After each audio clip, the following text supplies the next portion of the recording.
Estamos a través de la línea con Aníbal Quiroga. Muchísimas gracias, doctor Quiroga, por la llamada. ¿Cómo está? Buenas tardes. ¿Qué tal, Siri? ¿Cómo le va? Buenas tardes. Bueno, muchas gracias por atendernos y de repente absolver algunas de nuestras dudas. Quizá el primer audio, que es el que explícitamente nos demuestra que habrían intentos de manipular la verdad o incluso manipular correos electrónicos o el registro de visitas a Palacio. Eso, ¿de qué estamos hablando? De probarse, de ser cierto, en la coordinación que se escucha a Martín Vizcarra hablar con sus asesoras. Yo no soy penalista, pero fácilmente podría deducir que hay un delito contra la Administración de Justicia, porque estarían alternando medios probatorios para buscar ocultar la verdad respecto a hechos que están siendo investigados, ¿no?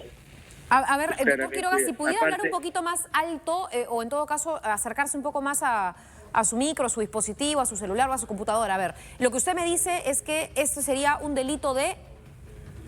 Yo creo que en principio eso sería delito contra la Administración de Justicia, porque estarían alterando medios probatorios que están sujetos a una investigación, pero también podría darse caso de falsificación de instrumentos públicos y privados, justamente para crear una verdad y ocultar la verdadera realidad de las cosas, ¿no? Claro. Yo creo que lo que se ha escuchado en los audios es muy complicado.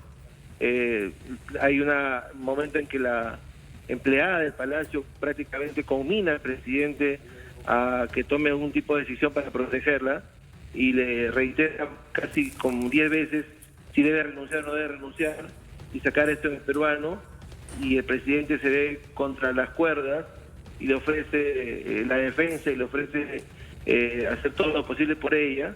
Ella claramente inculpa a Miriam Morales de haber hecho todo esto y deja expuesto al presidente Vizcarra en una posición sumamente incómoda, sumamente complicada. Doctor Quiroga, para en todo caso aclarar este primer audio y eso que usted nos dice que podría, digamos, configurar un delito contra la administración pública, ¿podríamos estar hablando también de una suerte de encubrimiento de tráfico de influencias? Porque lo que hacía Richard Swing o Richard Cisneros era eso, buscar entrar y buscar que lo contraten como músico, como asesor, como lo que fuere, cobrar, ¿no es cierto?, que era lo que le importaba.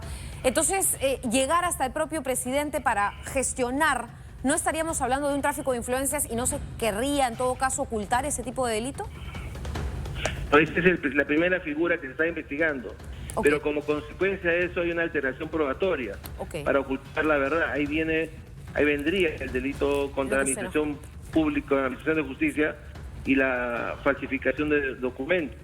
Así es. Ahora, esto complicaría... Esto que podría ser un delito porque, digamos, hasta ahora solo tenemos un audio, hay que corroborar, hay que hacerle el peritaje al audio, ver las versiones, bueno, es todo un proceso, evidentemente. Pero hay quienes ya han dicho en el Congreso y se escuchaba la voz de parlamentarios gritar vacancia, eso es lo que toca. Entonces, de ese delito, posible delito en todo caso, porque va la Fiscalía a tener que investigarlo, nadie está acusando a nadie todavía, de ese audio a hablar de vacancia, ¿cuál es el trecho que tenemos que recorrer? Porque recordemos que la vacancia tiene ciertas causales para el presidente de la República. La pregunta es capital, ¿no? Porque, digamos, son dos tipos de responsabilidades. La responsabilidad que tendrá que ser porque el presidente está protegido ahora, no puede ser investigado o procesado por eso hasta que termine su mandato, hasta que deje de ser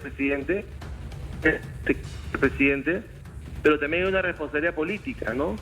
Y entre las causales de la vacancia hay una causal que es enteramente política, que es la incapacidad moral, que ya se ha, digamos, determinado que no tiene que ver con que haya un certificado médico, ni con que esté orate o con que esté salido de sus sentidos, sino que es una calificación política, para la cual solo basta llegar a los 87 votos para llegar a esa calificación política que hace el Congreso. Por ejemplo, cuando el presidente Fujimori se escapó del país y se fue a Brunei y renunció por fax, fue vacado por incapacidad moral. Claro. Hubo un certificado médico, no hubo una comprobación, no hubo un proceso, hubo una declaración política del Congreso. Lo mismo o similar ocurrió con Pedro Pablo Kuczynski, entendemos, ¿no? Digamos que hay dos precedentes.